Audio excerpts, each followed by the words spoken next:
வணக்கம். நாங்கள் வடக்குமான வேலையில படுதல் சங்கம். இன்று வரைக்கும் நாங்கள் கிட்டத்தட்ட இந்த வருஷம் மட்டும் இந்தியோட 7வது தடவை ஒன்று கூடி இருக்கிறோம். ஒரு கவனஈர்ப்பு போராட்டம் தான். இதில் கிழக்கிழமைங்கிற நண்பர்கள் போராட்டம் செஞ்சுருக்கிறாங்க. அதில் அவங்களோட ஆளுநர் அவங்களோட கதைச்சிருக்கிறார். அவங்களுக்கு ஒரு முடிவு ஒரு தீர்வு வெட்டப்பட்டு இருக்கு. கிட்டத்தட்ட 3500 ஆசிரியர் வெற்றிடங்கள் நிரப்புவதாக கூறப்பட்டிருந்தது. ஆனால் எங்கட கவர்னர் எங்களை வெளியில் சந்திக்கிறதுக்கு துளி கூட விரும்பவும் இல்லை. ஆனால் இந்தியாவில் எங்கட மண்ணில் பிறந்த பிள்ளையோண்டு பாட்டு பாடுது. பட் அதுக்காக ஒரு வாழ்த்து செய்து கொடுக்குற ஆளுநர் எங்கட வாழ்வாதாரம் எங்கட வாழ்க்கைக்காக போராடுற எங்களுக்காக ஒரு நிமிஷம் வெளியில் கதைக்கிறதுக்கு ரெடியாக இல்லை. இதில் எங்களுக்கு கூடுதல் எந்த ஒரு ஈவெண்ட்ஸ் எடுத்தாலும் முன்னுக்கு கல்ச்சரல் ஈவெண்ட்ஸ் தான் நடக்குது. மேளதாளம், பரதநாட்டியம், அப்படி நிறைய ஒரு ஈவெண்ட்ஸோட தான் கலாச்சார ரீதியாக தான் எந்த ஒரு செயற்பாடுமே ஆரம்பிக்கப்படுதுன்ற அளவும். ஆனால் அப்படி கலாச்சார ரீதியாக ஆரம்பிக்கப்படணும்னு சொன்னால் அந்த கலாச்சாரம் அந்த பண்பாடு வளரணும்னு சொன்னால் ஆர்ட்ஸ் பாடம் அகாடமி சப்ஜெக்ட் படித்தே ஆகணும். ஆனால் இப்போ இருக்கிற மாணவர்கள்ட்ட சிச்சுவேஷன் சூழ்நிலை எப்படின்னு சொன்னால் அந்த பாடங்களுக்கு விரும்புகிற மாணவர்கள் என்ன அளவுக்கும் குறைஞ்சிருக்கிறார்கள். என்ன காரணம்னு சொன்னால் இதில் வேலைவாய்ப்பு பாரிய அளவு குறைஞ்சிட்டு.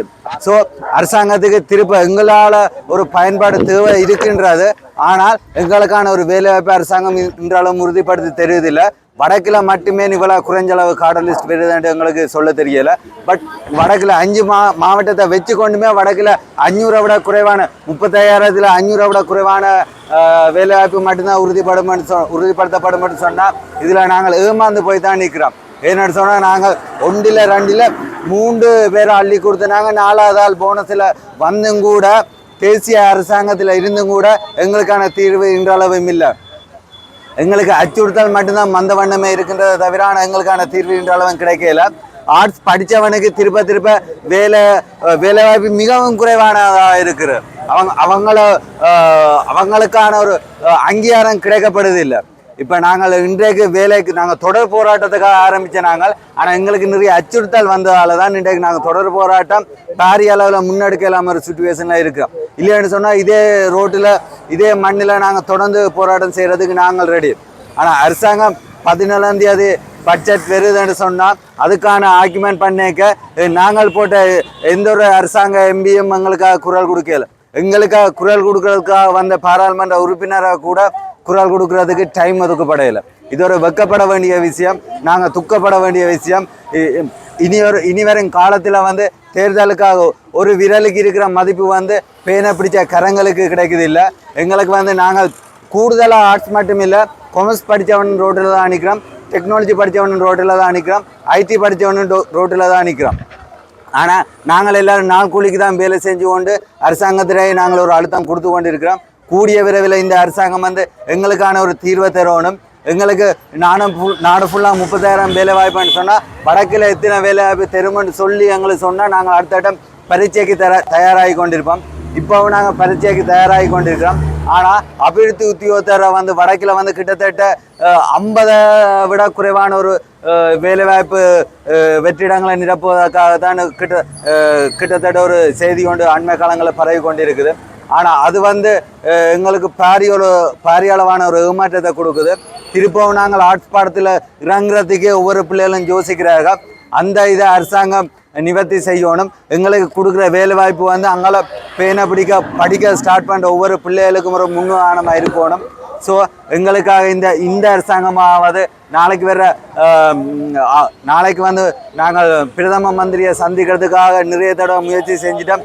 சரியான அப்ரூவல் எங்களுக்கு கிடைக்கல. அதால் தான் நாங்கள் இன்றைக்கு ரோட்டில் நிற்க வேண்டிய சுச்சுவேஷன் இருக்குது.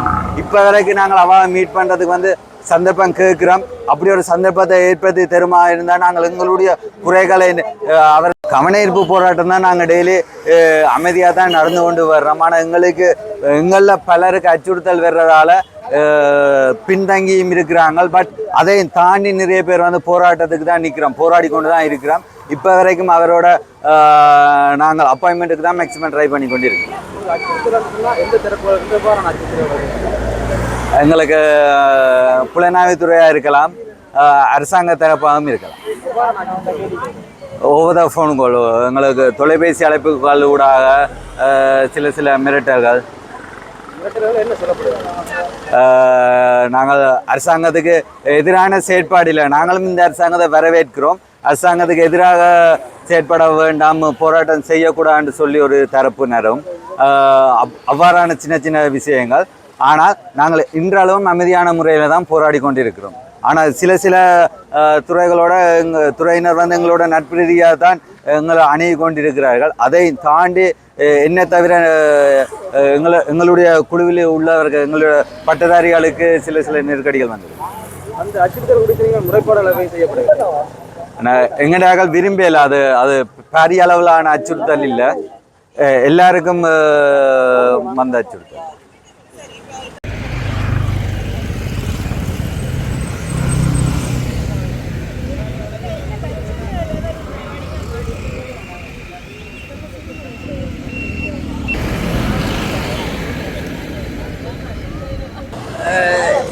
இந்த வருஷத்துல வந்து நாங்க வந்து இது ஒரு 6வது 7வது நாங்க போராட்டம் வந்து தொடர் போராட்டம் செஞ்சு கொண்டே இருக்கிறோம்.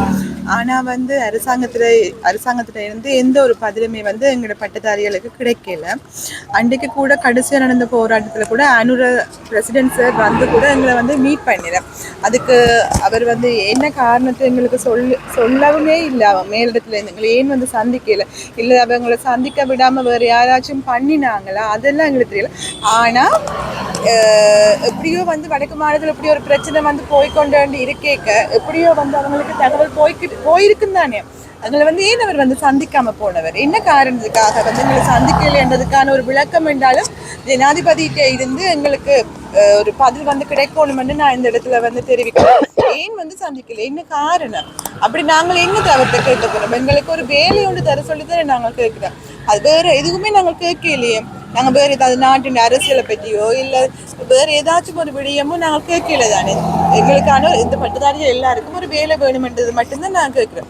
ஏன் வந்து எங்களை வந்து மீட் பண்ணலைன்ற விஷயத்த வந்து அவர் ஏதாச்சும் ஒரு மீடியா மூலம் எங்களுக்கு வந்து அவர் தெரிவித்துக் கொள்ளணும்னு நான் இந்த இடத்துல சொல்கிறேன். மற்றது வந்து பட்டதாரிகள் வந்து தனியார் துறையில் வந்து போங்கன்னு சொல்லி தொழிலமைச்சர் சொன்ன கதையும் வந்து எங்கள்கிட்ட வந்து நாங்கள் தனியார் துறைக்கு போனோம்னா வந்து அவங்க வந்து எங்களை வந்து எடுத்துக்கொள்ள மாட்டாங்க. நாங்கள் வந்து அந்த தகுதிக்கு மேற்பட்டதாக இருக்கிறதால வந்து எங்களுக்கு தனியார் நிறுவனம் எங்களை எடுத்துக்கொள்ளதும் இல்லை. இனி வந்து ஒரு ஏஜ் லிமிட் ஒன்று போடுறாங்களா, அவங்க 21 இருந்து 25 26 வயசுக்கு உட்பட்டாக்கெல்லாம் ப்ரைவேட் கம்பெனிக்குள்ளேயும் போகல. அந்த வயசையும் தாண்டித்தான் இதில் நிற்கிற பிள்ளைகள் எல்லாரும். இப்போ கேர்ள்ஸை படி பார்த்தாலும் அந்த வயசு தாண்டித்தான் எல்லாரும் இதில் நிற்கிறேன். அப்போ எங்களுக்கு ப்ரைவேட்டுக்குள்ளேயும் வேலை இல்லை, அரசாங்கத்திலையும் வேலை இல்லைன்னா அப்போ நாங்கள் என்னதுக்கு நாங்கள் இங்கே படிக்கிறோம் அப்படின்னு. இப்போ சசி சொன்ன மாதிரி இதுக்கு வந்து ஆர்ட்ஸ் படித்த பிள்ளையெல்லாம் வந்து 175% வந்து பாதிக்கப்படுறாங்க. அப்படின்னா ஆர்ட்ஸ் டிபார்ட்மெண்ட்டை வந்து எல்லாரும் மூடுங்க, எல்லா யூனிவர்சிட்டியிலும் இருக்கிற ஆர்ட்ஸ் ஃபேக்கல்ட்டியை வந்து மூடுங்க டிபார்ட்மெண்ட்டில். அது தேவையில்லை. டீச்சிங்கில் வந்து இப்போ ஒரு பிள்ளை பயோ மேத்ஸ் தான் வந்து ஏல படிக்கணும்னா அந்த பிள்ளை வந்து OL grade 1லேருந்து OL மட்டும் படிக்கிறதுக்கு அது தனித்தனி பாடங்கள் இருக்குது. OLனா 9 பாடம். அது படிப்பிக்கிறதுக்கு ஒரு ஆர்ட்ஸ் படித்த ஒரு டீச்சரால் மட்டும்தான் முடியும். ஜியோகிராஃபியோ ஹிஸ்ட்ரியோ தமிழோ எதுவாக இருந்தாலும். ஆனால் அதுக்கு ஒரு டீச்சர் வேணுமென்று சொன்னால் அது ஆர்ட்ஸ் படித்த டிபார்ட்மெண்ட்டுக்கு மாதிரி ஒரு பிள்ளையால் மட்டும்தான் முடியும். அப்போ ஏன் வந்து டீச்சிங்குக்கு நீங்கள் டீச்சிங்குக்கு தாரீங்க, இல்லை வேறு ஏதோ ஒரு ஆஃபீஸ் டிஎஸ் ஆஃபீஸோ எந்த ஒரு வேலையுமே இல்லாமல் நாங்கள் இருக்குது. பிறகு காரணம் என்ன சொல்லுவீங்க? எங்களோட ஏஜ் வந்து முடிஞ்சுது, ஏஜ் தாண்டிட்டோம்னு சொல்லியும் எத்தனையோ போன முறை டீச்சிங் எக்ஸாமில் இருந்து ரிஜெக்ட் பண்ணினாக்கள் நிரம்ப பேர் இருக்கிறேன். அப்போ என்ன செய்கிறது? நாங்கள் எவ்வளோ நாளைக்கு நாங்களும் இந்த ரோட்டில் வந்து நின்று கத்திக்கொண்டு நிற்பீங்க? மீடியாக்காரன் நீங்களும் வந்து எவ்வளோ நாளைக்கு இப்படி எங்களை வீடியோ எடுத்துக்கொண்டு இருப்பீங்க? அவங்க பிரசிடென்ட் சார் வந்து ஏன் அன்னைக்கு வந்து எங்களை மீட் பண்ண போகல? நாங்கள் அன்னைக்கு எவ்வளோ கஷ்டப்பட்டு அதில் எங்களை எதுவும் எடுக்கல, எவ்வளோ கஷ்டப்பட்டு போய் அதில் நின்று நாங்கள் எத்தனையோ அச்சுறுத்தல் சசி சொன்ன மாதிரி இவ்வளோ பிரச்சனைக்கு மத்தியில் தான் எல்லா பொம்பளை பிள்ளைகளுக்கு கூட வீடு எல்லாம் ஒரு காரணம் சொல்லி இந்த முறை கிடைச்சிடும் அடுத்த முறை கிடைச்சிடும் ஒரு நியூஸ் வேற நாங்களும் எங்களோட பேரண்ட்ஸ் எல்லாம் அவங்கள்ட்ட காட்டி போட்டு நாங்களும் வந்து ரோட்டில் வந்து எவ்வளோ நாளைக்கு நாங்களும் வந்து நிற்கிறது. நீங்கள் ஆர்ட்ஸ் படித்தபடியாக தான் உங்களுக்கு வேலை இல்லைன்னு நினைக்கிறீங்க? அதுக்கும் ஒரு காரணம். ஆர்ட்ஸுக்கு மட்டும்தான் வேலை இல்லைன்னு தான் சொல்லல, மற்ற ஃபேக்கல்ட்டிக்கும் இருக்கு. ஆனால் ஆர்ட்ஸ் படித்த பிள்ளைகள் 75% பாதிக்கப்படுறது அதிகம்.